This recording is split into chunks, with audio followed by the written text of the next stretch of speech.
Hi everyone, welcome back to my channel. Today I'm doing something a little bit different and fun. I'm going to be showing you 4 DIYs for back to school organization. Hopefully it'll make this season a little bit more enjoyable because you'll get to spruce up your space with things that will actually maybe help you get organized. This video is a collab with Maria from Make You Sparkle, so after this video, don't forget to check out hers. The link is below. She actually did DIY school supplies, which is freaking awesome. I'm definitely going to try some out. But first, organization. The first DIY that I'm going to show you is this really cute corkboard that also functions as a wall pocket. So there's a space for you to store things like pens or notepads, but then you can also leave yourself notes so that you don't forget something that's important coming up.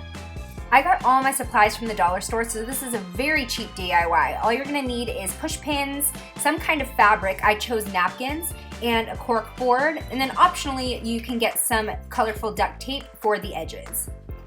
So first thing is I'm going to line up my napkin or whatever fabric you're using, and I'm going to mark out where I want to cut it so that it fits as a pocket onto the corkboard. So since my fabric is scalloped, I actually just want the scallops on the top, so I'm going to mark it accordingly so that way I can cut it and the rest of the edges will be straight. Then go ahead and cut the fabric out. Then, keeping the fabric really close to the bottom of the corkboard, as close as possible, I'm going to stick it to the board with the push pins going around the edges.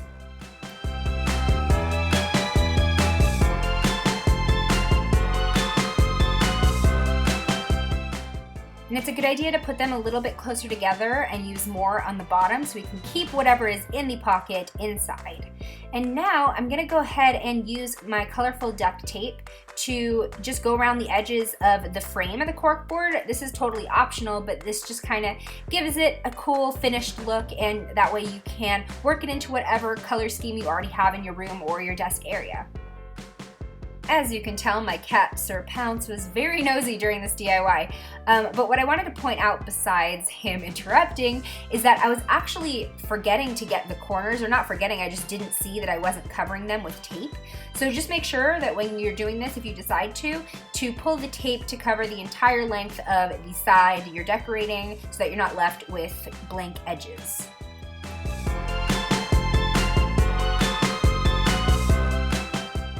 And that's it. This DIY takes pretty much less than 10 minutes, and now you've got your DIY corkboard and wall pocket that you can either lean up against the wall like this or hang up. You can put what you grab on the daily in the pocket and then leave important notes for yourself.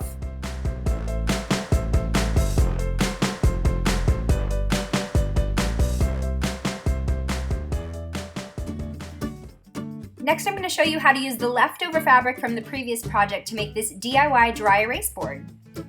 Alright, so if you already have the fabric, then all you need is a picture frame, which I got again from the dollar store. So I'm going to go ahead and take out the creepy picture of the family, and I'm going to use that to trace out how much fabric I need to put in the frame. Cut it out.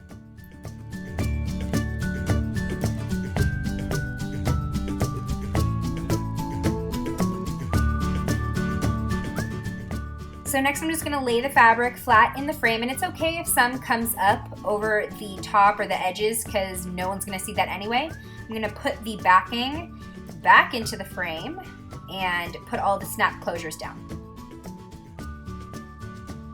And now you've got your own dry erase board, and it matches the other project we did, so we are just creating a cool color scheme here. You can put a to-do list on here, your shopping list, or just fun notes or inspirational quotes.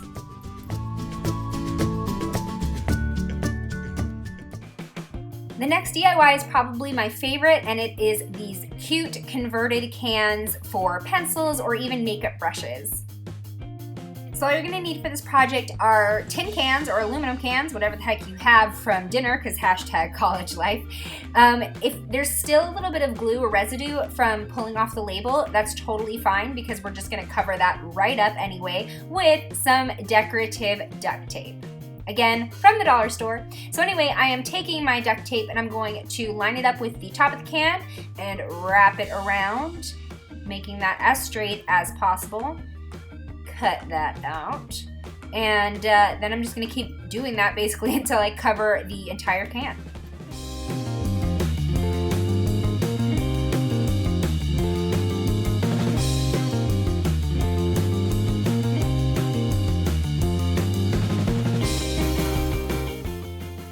outside looks cute, but the inside still looks like it used to have tomato sauce in it. So I'm going to line the inside with my other color duct tape. So I'm going to measure out how much I need by putting the duct tape on the outside of the can with the sticky side out. Gonna cut that, and then cut that piece in half because that's just way easier. And then I'm gonna put that along the inside of the can.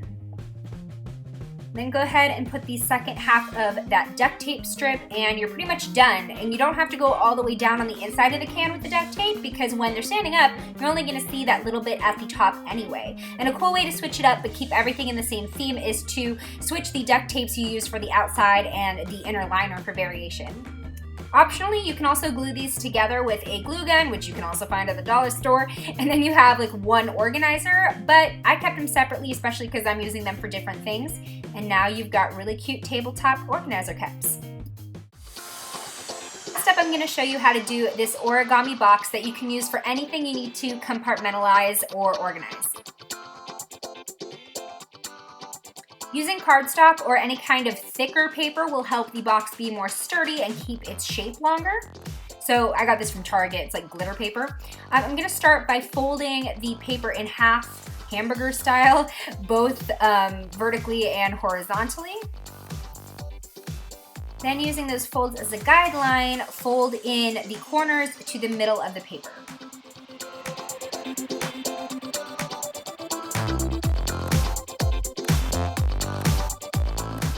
Okay, then we're gonna fold hot dog style. We're gonna take the edge and fold it into the center of the paper on both sides.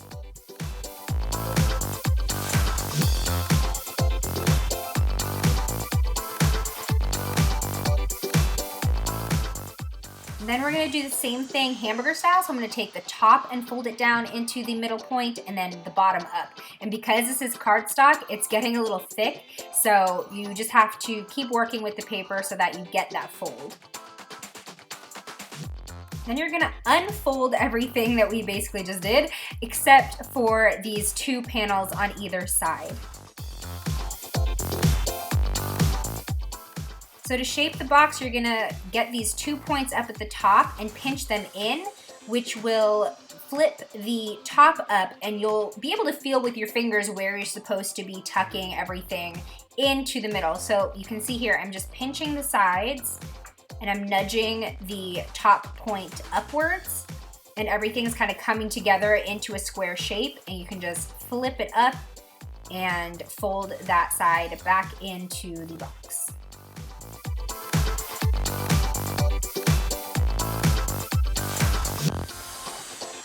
I love how this turned out with glitter paper, but honestly, you can use any square paper that you have, and you can throw jewelry in here or even just loose change, anything you need to get out of the way. Thanks so much for watching, everyone. I hope you liked this video. I know it's a little bit different from my normal stuff, but give it a thumbs up if you want to see more like this in the future. Don't forget to hit subscribe before you go, and head over to Maria's channel to see how to create DIY school supplies to be the coolest kid in class. I'll see you in my next video. Bye! So that's the look. I just wanted to do one more fun, colorful summer look before we start getting into all of the back to school and fall